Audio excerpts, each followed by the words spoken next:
All right, thank you for joining us today. You are watching an online Bible class or Bible study on the Gospel account of Mark. And this is the class for Sunday, September the 13th, 2020. And my name is Eddie Parrish, and glad that you're here. Most of you know me, but there may be some who are just tuning in that are watching perhaps for the first time. Not really sure, but if that is you, thank you for being here. And to all of you that have been watching and joining us for this study, thank you also. We have reached kind of a midpoint in our study of Mark. And so because of that, I want to take just a few minutes at the beginning of this session to go back and summarize everything that we've looked at so far. Well, not everything, but summarize the main points that have led us up to Mark chapter 8, verse 27, because I believe beginning in verse 27, you have a pivotal moment in Mark's gospel account. And so I want for us to kind of get a running start at that. And hopefully this will help us to, again, zero in on why this is such an important place in the gospel account. So we're going to go back and review some things that we have already looked at. Well, first let me show you this slide since I made it. We're going to be covering the new material is verses 27 to 38. We won't cover all of that in this session, but I'm calling it Confession, Confusion, and Commitment. And we'll see each of those points, each of those words played out in this section of Mark. But like I said, the first thing we're going to do is go back and review some things to kind of bring us up to the point of where we are. And so we'll start by reminding ourselves of Mark's purpose for writing his gospel account, and that is to reveal to us the beginning of the gospel of Jesus Christ, the Son of God. There's some discussion about whether Mark intends his reference to the beginning of the gospel to be a reference just to that opening section, or does he intend for his entire gospel account to be considered the beginning of the gospel? That, and in some sense, it is just the beginning, as he recounts the major events in the life of Jesus, and then following the resurrection of Jesus, that's not the end of the story. It's not the end of the story of the good news of Jesus. The story continues on in the lives of his followers. But nonetheless, Mark is writing about Jesus Christ, the Son of God. And that's Mark comes right out in the very first sentence and tells you what he believes about who Jesus is. And the rest of the gospel account is going to focus and center on that concept. Now, the emphasis of Jesus as he enters as he comes on the scene and begins his teaching, his emphasis was that the rule of God had come near.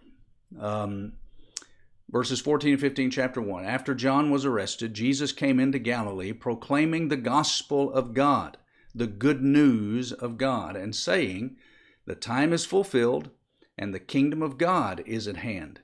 Repent and believe in the gospel." So his message was, turn from your sin, turn from your self-rule, and trust in this good news, the good news that the rule and reign of God has come near. And Jesus was himself the embodiment of the rule and reign of God. And he would assert his authority as the Son of God, as deity himself, in trying to bring the people back to God's way of doing things, God's law. And so as Jesus continued to teach, the people recognized that he was different. And here's some passages that lay that out. Chapter 1, verse 22, they were astonished at his teaching, for he taught them as one who had authority and not as the scribes. The scribes just simply, spoke what the rabbis taught. They would take passages from the law and, well, Rabbi so-and-so says this about the law. Rabbi so-and-so says this. Jesus didn't quote anybody except God and his law, and then he would give his teaching on that. So they recognized that he was different. And you find later in that chapter, verses 27 and 28, they were all amazed, so that they questioned among themselves, saying, "What is this? A new teaching with authority. He commands even the unclean spirits, and they obey him." And at once his fame spread everywhere throughout all the surrounding region of Galilee. So they not only recognized that Jesus was different, his teaching and his healing made him popular. And so just a smattering of those passages. The whole city was gathered together at the door. Verse 33, chapter 1, verse 37, they found him and said to him, "Everyone is looking for you." Verse 45 of chapter 1, but he went out and began to talk freely about it. This was a man Jesus had healed. So that Jesus could no longer openly enter a town, but was out in desolate places, and people were coming to him from every quarter. So as the people perceived that Jesus was not like what they were used to hearing, and they witnessed his miracles, his popularity skyrocketed. But the more popular he became among the common people, the more opposition he received from those who were threatened by him, as Jesus began to reassert the authority of God. Those who had seized that authority for themselves were threatened by that, and they began to oppose Jesus. And so we find references like that in chapter 2, verses 6 and 7. Some of the scribes were sitting there, questioning in their hearts, "Why does this man speak like that? He's blaspheming. Who can forgive sins but God alone?" So the opposition begins, and you find it in passages like chapter 3, verse 2, and they watched Jesus to see whether he would heal him on the Sabbath so that they might accuse him. They were just looking for an opportunity to say something against Jesus. Verse 6, the Pharisees went out and immediately held counsel with the Herodians against him, how to destroy him. Verse 22, same chapter, the scribes who came down from Jerusalem were saying, "He's possessed by Beelzebul, and by the prince of demons he casts out demons." And so they question what he does. They question his motives. They say all kinds of things to try to discredit him in the eyes of the people, in whose eyes he was becoming very popular. So Mark records these. He kind of goes back and forth. He'll record a series of miracles designed to prove who Jesus was. And he'll record a series of encounters of opposition as the leadership opposes him. But one of those recurring themes in the first half of the book is the identity of Jesus. You have different instances where people are wondering and asking, who is this man? We already mentioned chapter 1, verse 27 earlier. Call your attention to it again. They questioned among themselves, saying, "What is this? A new teaching with authority." They weren't used to hearing that. Chapter 2, verse 7, why does this man speak like that? Right? We looked at that a moment ago. Who can forgive sins but God alone? They had made up their minds regarding who Jesus wasn't, but they didn't know exactly who he was. And so the questions continued. You have later in chapter 4, verse 41, this is speaking of the 12. They were filled with great fear and said to one another, "Who then is this, that even the wind and the sea obey him?" And then in chapter 6, verse 2, on the Sabbath, he began to teach in the synagogue. This is in his hometown of Nazareth.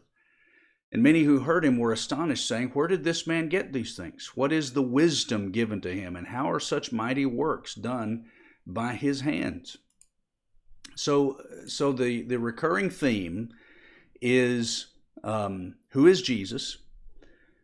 Nobody really knows other than the demons. Ironically, they're the only ones that actually do know exactly who Jesus is. The crowds generally don't know who he is. His disciples, those that are actually following him and learning from him, they're not sure who he is. The 12 that he chose as his apostles, they're not sure who he is. The religious leaders, they don't know who he is. They just know they don't like him because he's challenging their authority at every turn. He's not falling in line with what they believe and they teach. And and so in this first half, Mark is putting Jesus out there for consideration. And he records 22 miracles in the first 8 chapters. Out of 26 total. 26 total miracles are referenced in the book, and 22 of them are in the first half of the book. So that's a major part of what Mark does in these early chapters. And those miracles were done to prove who Jesus was, to prove his deity. Jesus would even say in chapter 2, verse 10, as he's about to heal someone, he says, so that you may know that the Son of Man, speaking of himself, has authority on earth to forgive sins. That makes him God. So that you may know that I have that authority. Jesus then says to the man, arise, take up your bed and walk. So the miracles were done to prove his identity. And so as Mark is recording all of these miracles, that's what they're designed to do. But everyone, including his closest disciples, each person is slow to learn. They're not getting it. And so that's kind of how Mark has laid out these first 8 chapters. And so we've come to then to our new material in chapter 8, beginning in verse 27, where we have Peter's confession. And again, this is going to be a pivotal moment in the book. And so Mark has led up to this, miracle after miracle after miracle. What are they doing? Well, Mark told us that this is the gospel about Jesus, who is Christ and Son of God. That's what Mark was setting out to prove. And so all the miracles are designed to do that. But the people aren't getting it. They keep asking, well, who is this? We're not sure who he is or by what power he's doing this. And so the questioning is going on. And it leads up to this moment where Jesus asks his disciples, begins to engage them in conversation about the key question of the first half of the book. And Jesus went on with his disciples to the villages of Caesarea Philippi. And on the way, he asked his disciples, who do people say that I am? Well, no doubt the disciples, the learners, the followers of Jesus, including the 12, there's no doubt they had heard what people were saying. They had encountered the crowds. They were with Jesus when he was with all the thousands of people that he fed on different occasions. There's no question that they would have heard the conversations that were going on among people trying to decide who Jesus was. And so Jesus asked them, what are the people saying about me? How do they identify me? And so the opinions of the people revealed that the people saw Jesus, but not clearly. They had some things right, but they didn't have everything right. And so the answer that Jesus received to the question was this. And they told him, well, John the Baptist, others say Elijah, and others one of the prophets. All right, so what are people saying about me? How are they identifying me? And they said, well, some people say you're John the Baptist. Remember, that was Herod's idea back in chapter 6, verses 14 through 16. As a matter of fact, what the disciples say to Jesus here is exactly what Herod said as he was trying to identify Jesus. He had heard the same thing, that he was either John the Baptist or Elijah or one of the prophets. Now, he chose to believe that Jesus was John the Baptist raised from the dead because he had put him to death. Herod had him killed, and we went through all that back in chapter 6. But so the people see Jesus, but not clearly. You might recall that last time, as we looked at the miracle that Jesus did, healing the blind man in chapter 8, verses 22 through 26, the section immediately preceding what we're studying tonight, that Jesus healed the man in 2 stages. He took the man from complete blindness to a state of him being able to see things, but not clearly. When Jesus asked him what he could see, he said, well, I see people, but they just kind of look like trees walking around. The things were not crisp. They were not clear.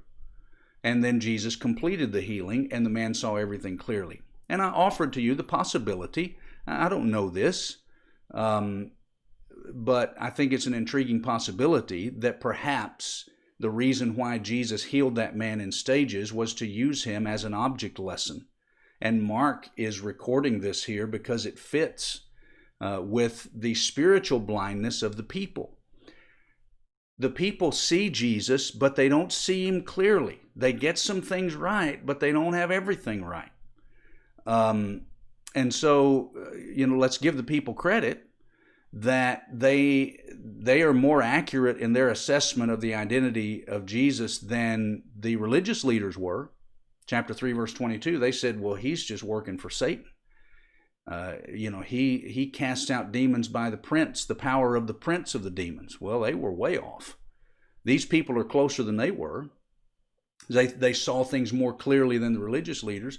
They saw things more clearly than the people of Nazareth, the people from Jesus' own hometown. Back in chapter 6, verse 3, they said, well, this is just the carpenter, and we know his brothers, we know his sisters. The idea was, well, he's not anything special. We've seen this kid grow up. We know who he is. They saw nothing special in Jesus. Couldn't explain him, but they were far away from really recognizing who Jesus was. Well, these people, these disciples, they're farther along than those people were, so they just don't see things as clearly as they should.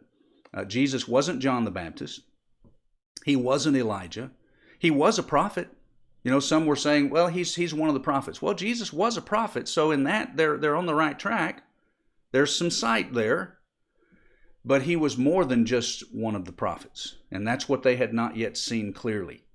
And so then Jesus makes the question more personal in verse 29 when he asked them, but who do you say that I am? One would expect that the disciples of Jesus, disciple means learner, those that had been following Jesus, those that had been asking him privately to explain the parables that they didn't understand and asking him for clarification on his teaching and all of that. Not everybody was doing that. The disciples did, those that wanted to learn. And you would expect that they would know more, that they would have a better idea of who Jesus was than just the people out in the crowd, those that perhaps had just come to where Jesus was to watch him heal somebody or to eat of the food that he was miraculously providing. You'd think that they would have a more informed perspective on the identity of Jesus than everybody else. And Peter shows that is the case. So when Jesus said, but who do you say that I am? Peter answered him, you are the Christ. Now, this is that pivotal moment. Let's not lose the significance of Peter's confession that Jesus is the Christ. That word Christ, English word Christ, translated from the Greek word that sounds almost exactly the same, Christos. It means anointed one, and its corresponding word in the Hebrew language is the word that's translated Messiah. So Christ and Messiah mean the same thing. They both mean anointed one, and they're the terms, one from Greek, one from Hebrew, that refer to God's anointed one, God's king. And so Peter has just stated, I know who you are. You are the king. You are the Messiah. In that statement, Peter was affirming that Jesus was the fulfillment of all of those Old Testament prophecies that predicted the coming of Messiah. That he was affirming, confessing that Jesus is the one that an entire nation of people had been anticipating for hundreds and hundreds of years. The man that they had been praying for, the man that they had been longing for. They had pinned their hopes. This entire nation of people had pinned their hopes on the fulfillment of those prophecies that one day, someday, this Messiah, this anointed one, would come to reestablish the power and rule of God over his people.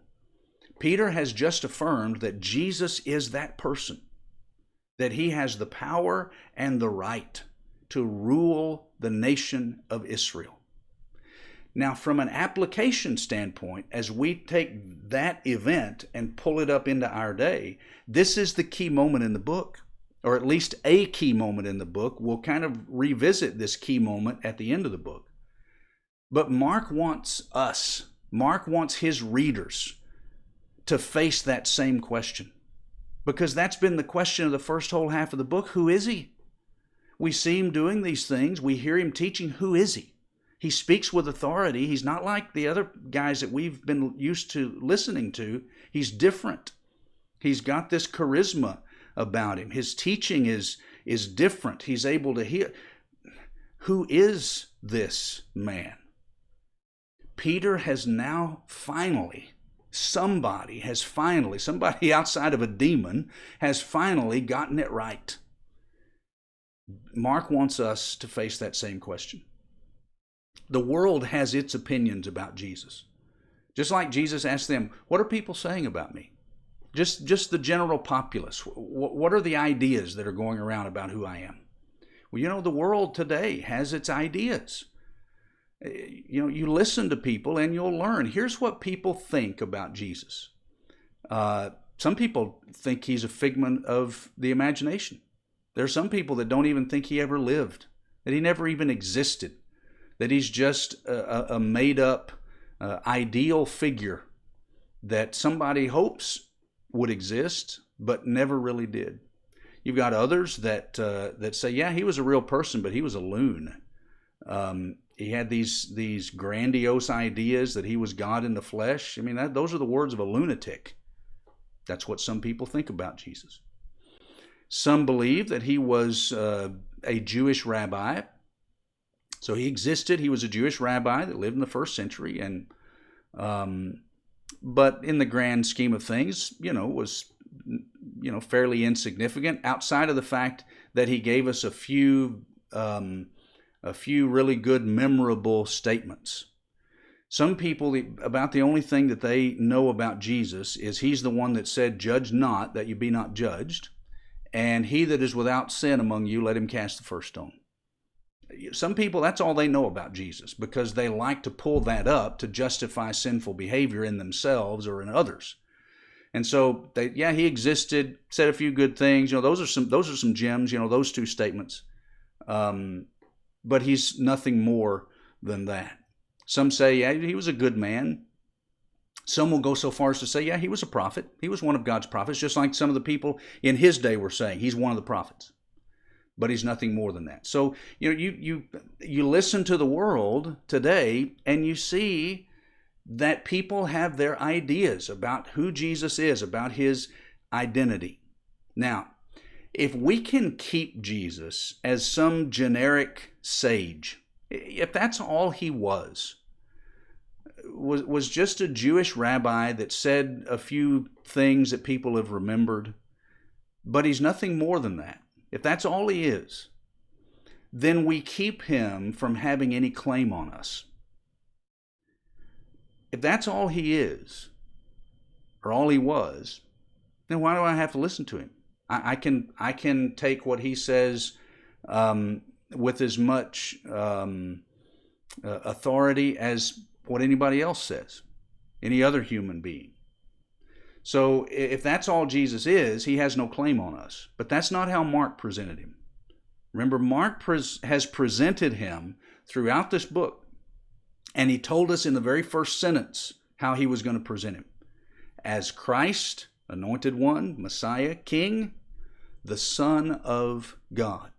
Mark chapter 1, verse 1.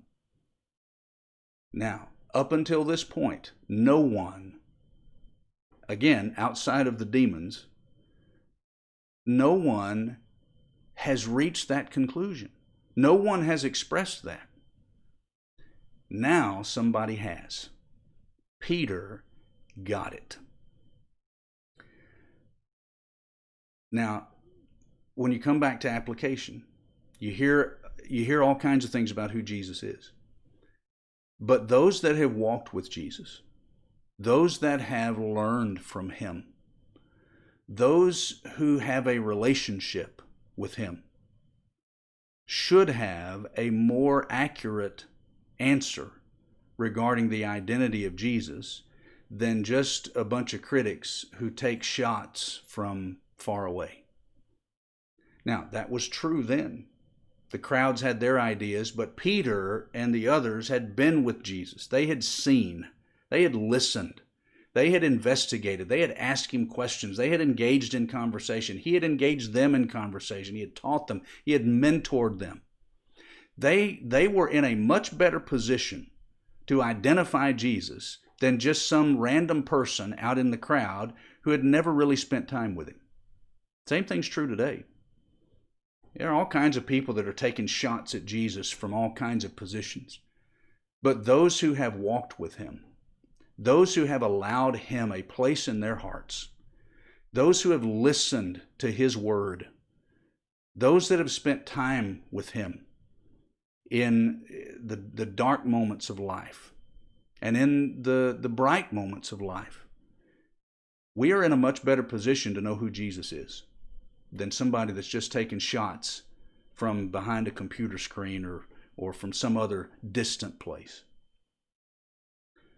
And so when we answer that question, hopefully we get the right answer of who is this man. But what's even more important is the answer that our lives give, the answer that our choices give. It's very easy to mouth the words. It's very easy to just simply say, he's the Christ, or he's the Son of God. Does my life reveal that that's what I believe?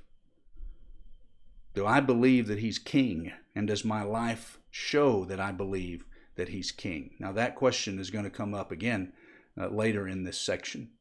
All right, so we've come to that major moment. And then verse 30, you have this messianic secret that comes up again. He strictly charged them to tell no one about him. I'm not going to go back and rehash all the reasons why that may have been the case. We've covered that in previous lessons about why at times Jesus may have asked them to keep things quiet. I think part of that is going to come out again momentarily. Let's just get into that. The next section is about confusion. We've had confession.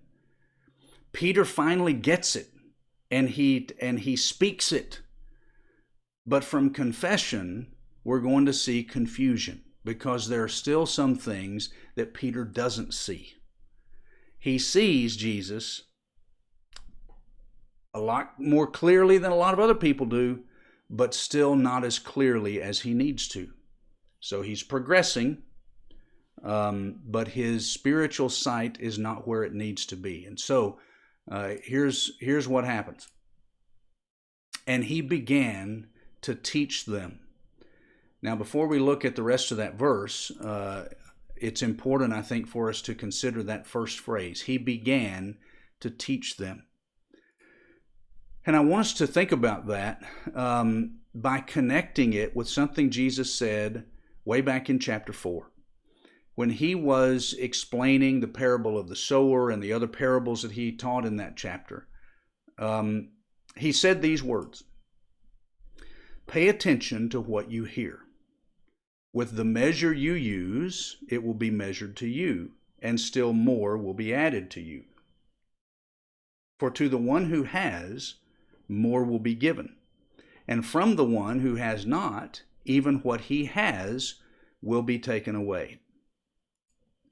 Jesus told the disciples back in chapter 4, in that passage, that if they were willing to invest time, if they were willing to invest energy, if they were willing to investigate further these parables and other teachings of Jesus, they would reap benefits. They would reap the benefits of proper understanding.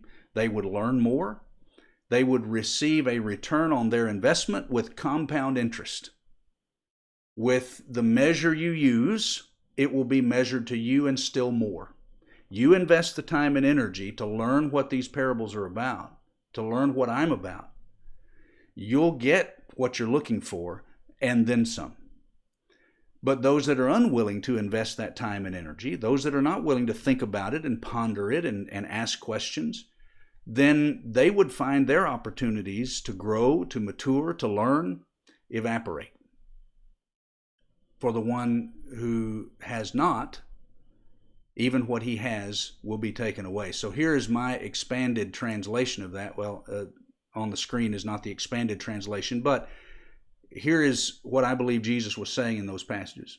To the one who has, that is, the one who has a receptive heart, more instruction will be given. And from the one who has not, the one who does not have a receptive heart, even what he has, his opportunities to learn, will be taken away because he's not going to search for the meaning and for additional instruction and information. All right. So what does that have to do with what Peter's just said and what Mark says in verse 31 that Jesus began to teach them? Well, it's this. Peter's confession showed that he had figured something out. He had come up with the right answer to the question that they had asked back in chapter 4, verse 41. Who then is this, that even the wind and sea obey him? At that point, they were as confused as anything. Now he's got the answer to that question. And so with that being the case, now that Peter has gotten it, he has learned something, Jesus is now going to give them more. To him who has, more will be given.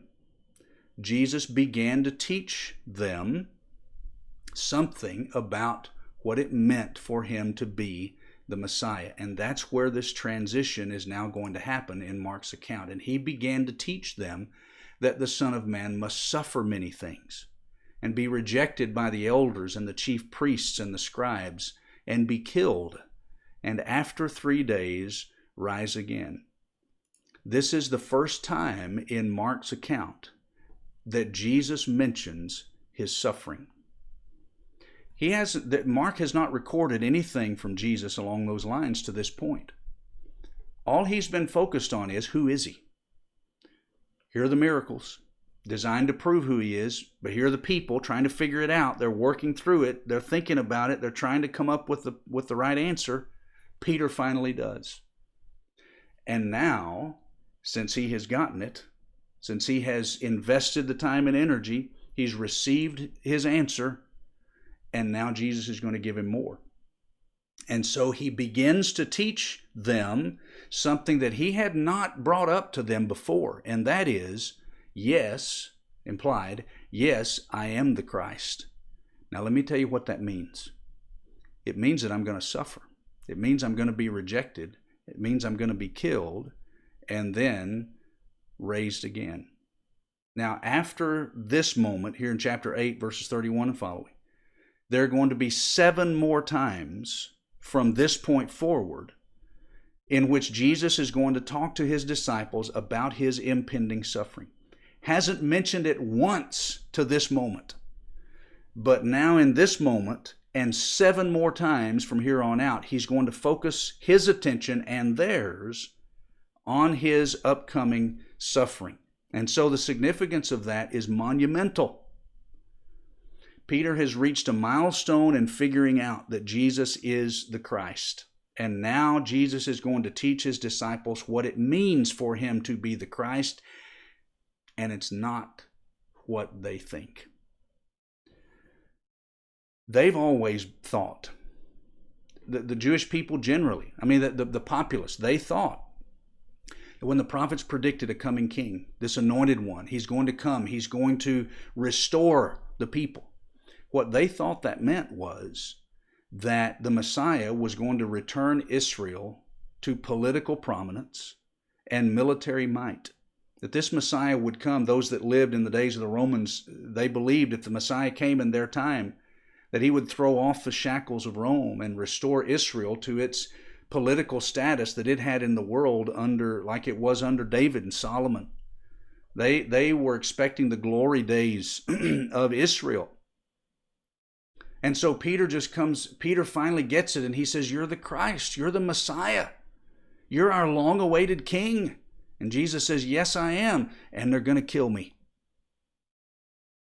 His suffering and death was going to come as a result of his being rejected by the leadership, which they've already been in the process of rejecting him, but that rejection is going to reach even the point of death later. But that word rejected in verse 31, that he would suffer many things and be rejected by the elders, that word literally means to regard as unworthy, to regard as unfit. And that's what the religious establishment would do with regard to Jesus. He was not worthy to have a place at their table. He was not worthy to wear the name Messiah. And so, because he was unworthy in their eyes, they were going to put him to death. And so this is what Jesus began to teach his disciples. And verse 32 says that he told them this plainly. He didn't teach them this in parables. He didn't tell them this in figures. He told them plainly, a word that means a use of speech that conceals nothing and passes over nothing. That's how BDAG, the lexicon, defines that word. But this did not sit well with Peter. The end of the verse, Peter took him aside and began to rebuke him. From Peter's perspective, Jesus has it all wrong. You know, the Messiah is, the Messiah is supposed to reign, not be killed before he ever has a chance to. This doesn't make sense. So again, Peter sees Jesus not clearly. He's farther along than a lot of them are, because he does recognize Jesus is Messiah. And then when Jesus begins to tell him, here's what that means, Peter takes Jesus aside and began to rebuke him. Though Peter spoke the truth in verse 29, he had no idea what it meant for Jesus to be the Christ. And think about what Peter's doing here. He's just said, you are Messiah, King. You have the right and the power to rule. And now he's taking the king aside and telling the king that he doesn't know what he's talking about. He takes the king aside and tells the king that he's wrong. He's trying to rule the king and tell the king how things are supposed to go. Paul, the apostle, is later going to write in 1 Corinthians chapter 1, verse 23, that a crucified Christ, we preach Christ, Messiah, crucified, and he describes that as a stumbling block to Jews. And it was. And Peter is the embodiment of that right here. He doesn't know how to deal with that. To deal with a crucified Messiah, a dead Messiah, it doesn't compute. And so he begins to try to tell Jesus, no, wait a minute, it can't be that way. I just said you were the Christ. You're the king. You're the anointed one. You can't be killed. You're supposed to rule. You're supposed to reign.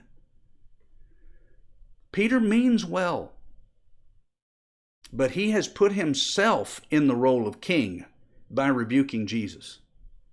He's no longer a law follower. He's placed himself in the position of being lawgiver. Take a moment and read James 4, verses 11 and 12. If you're judging the law, you can't be obeying it. Well, that principle applies here. Peter has put himself in a place of casting judgment on the decision of Jesus and his rule. And he's trying to tell Jesus, here's how you are to conduct yourself if you're Messiah. Well, that's not the proper place for Peter. The reign of God has come near, right? Mark 1, 14 and 15. The kingdom of God has come near. And Jesus is the embodiment of the rule and reign of God. And so Peter is in no place to tell Jesus how things are supposed to work. Peter needs to step back and say, well, Lord, I don't understand that, but you're king. Could you explain it to me? That's what a disciple would do. And so Peter, he's got some of it right, but he's still struggling with what it means. And so Jesus takes advantage of this teaching moment. And we read in verse 33, but turning and seeing his disciples. See, Peter had taken him away off by himself and started rebuking him, telling him, you can't do that. You can't say that. That's not how this is supposed to be. But Jesus turned and he saw the rest of the disciples. Were they indicating by their body language that they were just as confused as Peter? That they felt the same way as Peter? I don't know, but Jesus turned and saw the disciples and then rebuked Peter. The implication seems to be in front of all of them. Get behind me, Satan, for you are not setting your mind on the things of God, but on the things of man. Jesus reprimands, when Peter reprimands Jesus, Peter was occupying the same spiritual real estate as the scribes and the Pharisees. He didn't mean to be. He was not rebellious like they were, but he still showed a lot of misunderstanding and kind of jumped out there and started rebuking the man that he had just confessed was his king. He was in that moment doing the bidding of Satan, but it was coming out of a heart of confusion, not a heart of rebellion. Peter, in that moment, was guilty of elevating his own ideas about the Messiah above God's will. And that's what Jesus told him. You're not setting your mind on the things of God. You're setting your mind on the things of man. You have your ideas about what I'm supposed to be. You have your own ideas about who the Messiah is and what the Messiah is supposed to do and how he's supposed to act. But those are your ideas. You've got to set your mind on God's will. You've got to give up your self-rule and turn away from that and allow me, Jesus, to be king and to rule. Set your mind on God's will and not on your own. And again, the application just makes itself, doesn't it? Isn't that a major problem even today? That people have their own ideas about who Jesus is supposed to be and how Jesus is supposed to act and what it means for Jesus to be king. Well, we have to ask ourselves the same question. Are our own ideas about how Jesus is supposed to act and who Jesus is, are they in harmony with God's will? Or are we just taking our own ideas, our own wills, and trying to project them onto Jesus? That's what Peter was doing, and Jesus had very strong words of rebuke to Peter for doing that. We need to always be in some state of reflection about our own lives and make sure that we're not following in Peter's steps and creating in our own minds a Jesus, a Messiah, a king that really is no king at all. We're the king, and we're just trying to manipulate him so that he fits into our mold. May God keep us from ever doing that. May God open our eyes if we are doing that. May he open our eyes to that reality and grant us the humility to admit it and the courage to change it. All right, well, we've looked at confession and confusion. Now, we're out of time for this session, but next time we're going to look at commitment, verses 34 to 38, where now Jesus says, look, if you want to be my disciple, here's what it's going to take. You've confessed that I'm king. I agree with that. Here's what it means for me to be Messiah. I'm going to be rejected. I'm going to be killed, but I'm going to be raised again. And if you want to be my follower, if you want to be my disciple, here's what it's going to cost you. Deny yourself. Take up your cross and follow. If you want to follow me, then follow me.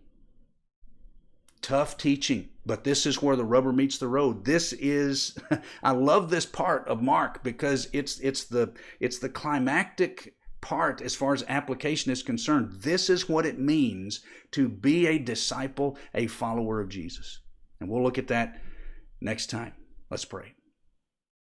Father, thank you for the time we've had to study. Thank you for this book of Mark, and especially for this section that throws such a bright light on life today, that exposes our hearts And we do pray that if we have dethroned Jesus and set ourselves up as kings and queens in our own lives, that we would remove ourselves from that place and let Jesus reign there unopposed.